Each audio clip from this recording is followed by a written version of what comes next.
নেশা কারবারিদের দৌরাত্ম্য রুখতে ফের বড়সড় সাফল্য পেল পিয়ারবাড়ি থানার পুলিশ। গ্রেফতার হয়েছে 2 যুবক। রাজনগরে 60 কেজি গাঁজাসহ ধৃত 2। খবরের ভিত্তিতে আরক্ষা প্রশাসনের তৎপরতা। নেশা কারবারিদের দৌরাত্ম্য রুখতে ফের বড়সড় সাফল্য পেল পিয়ারবাড়ি থানার পুলিশ। গোপন খবরের ভিত্তিতে রাজনগরে অভিযান চালিয়ে 60 কেজিরও বেশি গাঁজাসহ একটি মারুতি ইকো গাড়ি বাজেয়াপ্ত করা হয়েছে। গ্রেফতার হয়েছে 2 যুবক। শুক্রবার গভীর রাতে রাজনগর পিয়ারবাড়ি থানার ওসি রতন রবি দাসের নেতৃত্বে পুলিশ, ডিসিএম, বিএলএন এবং জেলা মোবাইল ফরেন্সিক দল যৌথভাবে অভিযান চালায় রাজনগর সংগতিপাড়া প্রধান সড়কে। সেখান থেকে TR07H0668 নম্বরের একটি মারুতি ইকো গাড়ি আটক করা হয়। তল্লাশিতে গাড়ি থেকে উদ্ধার হয় প্রায় 61 কেজি শুকনো গাঁজা। সমস্ত আইনি প্রক্রিয়া মেনে গাড়ি ও গাঁজা বাজেয়াপ্ত করেছে পুলিশ।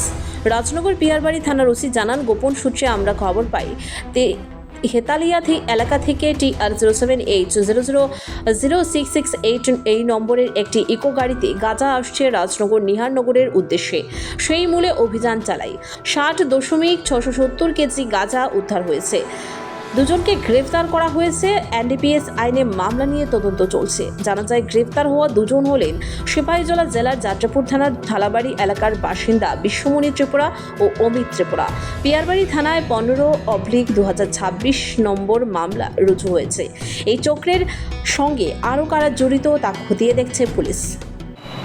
আমাদের কাছে একটি গোপন সংবাদের খবর আসে যে হেতালিয়া এলাকা থেকে একটি ইকো গাড়ি, যার নাম্বার TR07H0668, এই গাড়িটি দিয়ে গাঁজা নিয়ে আসবে রাজনগর নিহারনগরের উদ্দেশ্যে।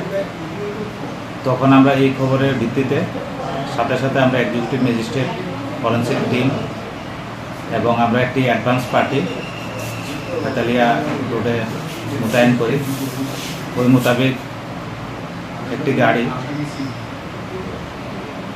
আমাদের রাজনগর সংগতিপাড়া এলাকাতে আসে এবং ওটাকে আমরা ডিটেইন করি। ওটাতে সার্চ করে আমরা সর্বমোট 3টি বস্তা থেকে মোট 60 কেজি 670 গ্রাম শুকনো গাঁজা উদ্ধার করি। সাথে দুজনকে আমরা অ্যারেস্ট করি। তো এই ব্যাপারে আমরা একটি মামলা নিয়েছি এবং ওদের কাছে কোর্টে ফরওয়ার্ড করছি। রিমান্ড নিয়ে আমরা জিজ্ঞাসাবাদ করব, মালগুলি কোথা থেকে এনেছে এবং কোথায় এগুলো ডেলিভারি দেবে। সীমান্তবর্তী এলাকায় লাগাতার অভিযানে মাদক কারবারিদের বিরুদ্ধে কড়া বার্তা দিল পুলিশ, এমনটাই মনে করছেন স্থানীয়রা।